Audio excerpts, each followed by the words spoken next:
பல ஆண்டுகளுக்கு முன்பு விஜயநகர நகரத்தில் தெனாலிராமன் தனது மனைவி மற்றும் மகனுடன் ஒரு அழகான வீட்டில் வாழ்ந்து வந்தார்.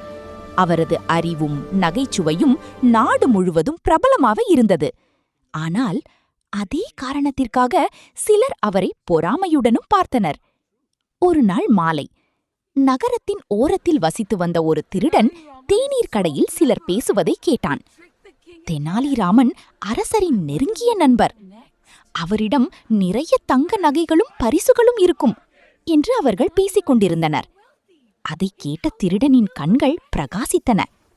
அப்படியா, இன்றிரவு நான் தெனாலிராமனின் வீட்டுக்குச் செல்கிறேன் என்று முடிவு செய்தான். அன்று இரவு விஜயநகரம் முழுவதும் அமைதியாக இருந்தது. வானத்தில் முழு நிலவு ஒளிர்ந்தது. தெருக்களில் யாரும் இல்லை. திருடன் மெதுவாக தெனாலிராமனின் வீட்டை நோக்கி வந்தான். சுற்றிலும் பார்த்துவிட்டு ஜன்னலின் அருகே ஒளிந்து நின்றான். அப்போது வீட்டுக்குள்ளிருந்து பீச்சுச் சத்தம் கேட்டது. உண்மையில் தெனாலிராமன் ஏற்கனவே திருடனை பார்த்துவிட்டார். ஜன்னல் வழியாக அவன் நிழல் தெரிந்துவிட்டது. ஆனால் உடனே பிடிக்கவில்லை. அவரது முகத்தில் ஒரு குறும்புச் சிரிப்பு தோன்றியது. இவனுக்கு ஒரு நல்ல பாடம் கற்பிக்கலாம் என்று நினைத்தார். தெனாலிராமன் திடீரென்று தனது மனைவியிடம் சத்தமாக பேச ஆரம்பித்தார். அம்மா, இந்த நாட்களில் திருடர்கள் அதிகமாகிவிட்டார்கள். மனைவி ஆச்சரியமாக பார்த்தார். ஆனால் தெனாலிராமன் கண் செய்கை காட்டியதால் அமைதியாக இருந்தார். நம்முடைய தங்க நகைகள், வெள்ளி பாத்திரங்கள், விலை மதிப்புள்ள பொருட்கள் அனைத்தையும் பாதுகாப்பாக வைக்க வேண்டும் என்று தெனாலிராமன் கூறினார். ஜன்னலுக்கு வெளியே இருந்த திருடன் காதை தீட்டி கேட்டான். அப்படியென்றால் என்ன செய்வது என்று மனைவி நடித்தார். தெனாலிராமன் சத்தமாக கூறினார். எல்லாவற்றையும் ஒரு பெரிய மரப்பெட்டியில் போட்டு வீட்டு பின்புற கிணற்றுக்குள் போட்டுவிடலாம். அங்கே யாராலும் கண்டுபிடிக்க முடியாது. திருடன் மகிழ்ச்சியில் கிட்டத்தட்ட குதித்து விட்டான். ஆஹா, இன்றைய வேட்டை மிகவும் எளிது என்று மனதில் நினைத்தான். சிறிது நேரத்தில் தெனாலிராமனும் அவரது மனைவியும் ஒரு பெரிய மரப்பெட்டியை கொண்டு வந்தனர். அதற்குள் என்ன வைத்தார்கள் தெரியுமா? தங்கம் இல்லை, நகைகள் இல்லை, வெறும் செங்கற்கள், கற்கள் மற்றும் பழைய இரும்புத் துண்டுகள். பெட்டி மிகவும் கனமாக இருந்தது. இருவரும் சிரிப்பை அடக்கிக் கொண்டு அதை தூக்கிச் சென்றனர். பிறகு 1, 2, 3 என்று கூறி கிணற்றுக்குள் போட்டனர். தடாங்! பெரிய சத்தத்துடன் பெட்டி தண்ணீரில் விழுந்தது.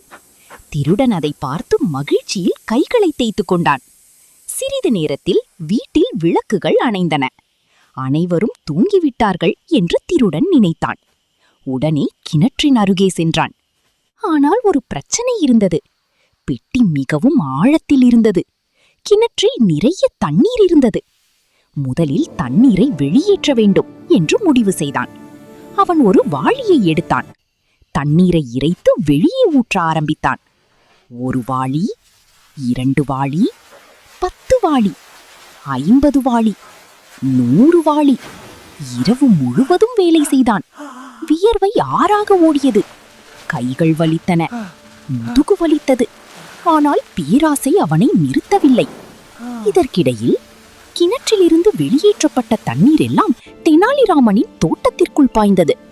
பல நாட்களாக மழை பெய்யவில்லை. செடிகள் வாடிக்கொண்டிருந்தன. ஆனால் இப்போது திருடன் இறைத்த தண்ணீர் அனைத்தும் செடிகளுக்கு கிடைத்தது.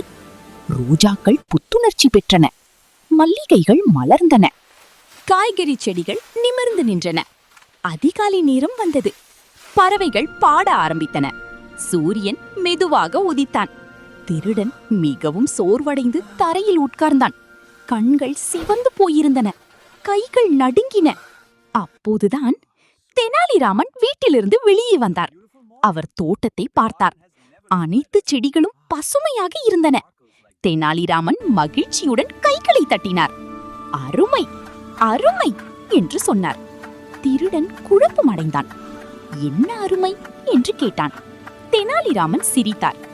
நண்பனே, இரவு முழுவதும் என் தோட்டத்திற்கு தண்ணீர் பாய்ச்சியதற்கு மிக்க நன்றி என்று கூறினார். அதை கேட்ட திருடன் அதிர்ச்சியில் உறைந்து போனான். பிறகு தெனாலிராமன் கிணற்றிலிருந்து பெட்டியை எடுக்கச் சொன்னார். திருடன் ஆவலுடன் திறந்தான். ஆனால் உள்ளே தங்கம் இல்லை, நகைகள் இல்லை. வெறும் கற்கள், செங்கற்கள் மற்றும் பழைய இரும்புகள் மட்டுமே இருந்தன. அருகில் இருந்த கிராம மக்கள் இதை பார்த்து சிரிக்க ஆரம்பித்தனர். திருடன் வெட்கத்தில் தலை குனிந்தான். நான் தவறு செய்துவிட்டேன், என்னை மன்னித்து விடுங்கள் என்று கேட்டான். தெனாலிராமன் கோபப்படவில்லை.